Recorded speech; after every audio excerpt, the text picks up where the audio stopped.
El Ministerio Internacional Nueva Vida en Cristo presenta Momentos de Reflexión, un mensaje para su vida diaria, con el pastor Misael Ocampo Rivera. Bienvenidos. Hola amigos, cordialísimo saludo, bienvenidos a la reflexión en el día de hoy. Seguimos avanzando en este capítulo 49 que nos ha resultado supremamente interesante porque en ese parangón que está haciendo de comparar a los ricos, a los pobres, de comparar a los sabios, a los ignorantes, de comparar a toda esta gente que lo llama a los plebeyos y a los nobles, al rico y al pobre juntamente, viene ahora en el versículo 10, 49-10 del libro de los Salmos, dice: pues verá que aún los sabios mueren, que perecen del mismo modo que el insensato y el necio, y dejan a otros sus riquezas. Y su íntimo pensamiento es que sus casas serán eternas, y sus habitaciones para generación y generación, y dan sus nombres a sus tierras. ¿Sí ve? Entonces veamos aquí, este versículo 12, mas el hombre no permanecerá en honra, es semejante a las bestias que perecen. Este estribillo del versículo 20 es el principal punto de este salmo. Este concepto en Eclesiastés capítulo 3 versículo 19 que tiene que ver y habla de lo mismo también, de cuál es la diferencia que hay entre la bestia y el humano. Mientras tanto el hombre como la bestia muere, el espíritu del hombre sigue eternamente, pero las bestias no tienen vida más allá de la muerte. Y luego en el verso 14, como a rebaños que son conducidos al Seol, la muerte los pastoreará, y los rectos se enseñorearán de ellos por la mañana, y se consumirá su buen parecer, y el Seol será su morada. Entonces, desde el versículo 10 en adelante hasta el versículo 14, nos está mostrando que las riquezas no pueden detener el plan y el propósito eterno de lo que significa la vida del ser humano. El hombre fue formado, nació y fue creado para vivir la eternidad con Dios. Pero al principio, cuando el hombre decide equivocadamente tomar el camino de la desobediencia, haciendo uso de su libre albedrío, de su capacidad de razonar y de su deseo de probar otras cosas fuera de la voluntad de Dios y fuera de tener esa comunión constante y permanente con Él, entonces pierde la eternidad humana y biológica, no la eternidad espiritual. Porque entra en el hombre entonces la enfermedad, entra en el hombre la muerte, entra en el hombre el deterioro para acabar lo que es el ser físico, biológico y humano. Pero el ser espiritual no, porque ese soplo eterno de Dios, la vida del hombre que está ahí, eso no va a morir, va a pasar a la eternidad. Entonces en este salmo lo que están cantando, esta canción que están cantando los hijos de Coré, coro de los hijos de Coré, están hablando sobre la realidad para que el pueblo entienda perfectamente la realidad de la vida. No somos eternos aquí sobre la faz de la tierra y las cosas que nosotros conseguimos son cosas que se quedarán o son cosas que se perderán o son cosas que se irán, no van a permanecer. Pero la condición del hombre es pensar que esas cosas van a permanecer eternamente. Pues aún los sabios mueren, perecen del mismo modo el insensato y el necio, y dejan a otros sus riquezas. ¿Y cuál es la razón por la cual hay una guerra permanente y constante?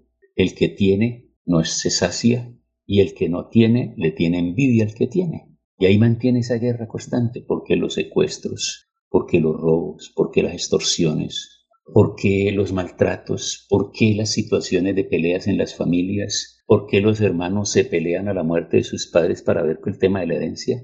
¿Por qué no aceptan? ¿Por qué? Porque es el desespero por tener y tener y tener más cosas. Y dice, y su íntimo pensamiento es que sus casas serán eternas y sus habitaciones para generación y generación, y dan sus nombres a sus tierras. Mas el hombre no permanecerá en honra, y es semejante a las bestias que perecen. Este es su camino, es locura. Con todos sus descendientes se complacen en el dicho de ellos. Luego ya está hablando el versículo 14, como rebaños que son conducidos al Seol, la muerte los pastoreará. Como rebaños serán puestos en la sepultura, la muerte se cebará de ellos. Más ironía, se les considera como ovejas que antes se habían hecho notar porque pacían, ahora la muerte pasará sobre ellos. Y las ovejas están allá paciendo, están pastando, están allá felices. Pero de un momento a otro mueren, desaparecen. Entonces, estas comparaciones y estas figuras que encontramos aquí es para tratar de que nosotros podamos ponerlo en un plano que se pueda entender, que la gente pueda asimilarlo, que la gente pueda llegar a entender que lo más importante y que la riqueza más grande es tener una relación y una comunión permanente con Dios. Lo pongo en estos términos. Si usted es una persona que tiene un negocio y usted está comprándole a un proveedor que es intermediario, y ese proveedor le compra al fabricante. Si usted logra encontrar el contacto con el fabricante, le pregunto, ¿le seguiría comprando al proveedor o le compraría directamente al fabricante? ¿Y cuál es la ventaja? Cuando usted logra establecer el contacto directamente con el fabricante, los precios van a ser mejores, van a rebajar, porque ya no hay una intermediación, porque es que el intermediario le compra al fabricante y luego le pone el precio para la ganancia, para podérselo vender a usted. Pues mire, amigos, Dios es el fabricante. Dios es el fabricante. Dios es el que nos da el poder para hacer la riqueza. Dios es el que nos da la salud para vivir. Dios es el que nos da todo lo que nosotros necesitamos. Entonces, ¿por qué hacer de las riquezas el estorbo para adorarlo a Él? ¿O por qué considerar que las riquezas deben ser el objeto de nuestra adoración? No, no tiene por qué ser así. Todo lo que el Señor nos dé debe ser para alabanza y gloria de su nombre y debemos tomarlo con alegría y con gozo, pero no debe ser eso el propósito de la vida, porque hay gente que por hacer riquezas no vive, por cuidar riquezas no vive, no disfruta, ni siquiera disfruta de su familia, y hay gente que amasa tantas cosas y las guarda que ni siquiera gasta para su familia lo necesario. Yo espero que la reflexión sobre este salmo nos esté ayudando y que me entienda que no soy un enemigo de las riquezas, que soy una persona bendecida por Dios, que Dios me ha dado lo que yo necesito y estoy agradecido con eso, y que usted debe ser agradecido con lo que Dios le ha dado y usarlo para alabanza y gloria de Dios. Oremos. Gracias, Señor. Estas lecciones de vida edifican nuestra vida cada día. En el nombre de Jesús. Amén.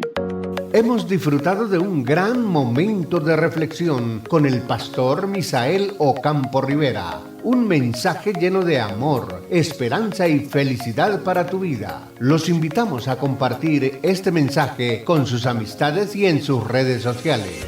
Búsquenos en YouTube y Facebook como Ministerio Internacional Nueva Vida en Cristo y en Instagram como @MinInternacional Nueva Vida. Momentos de reflexión.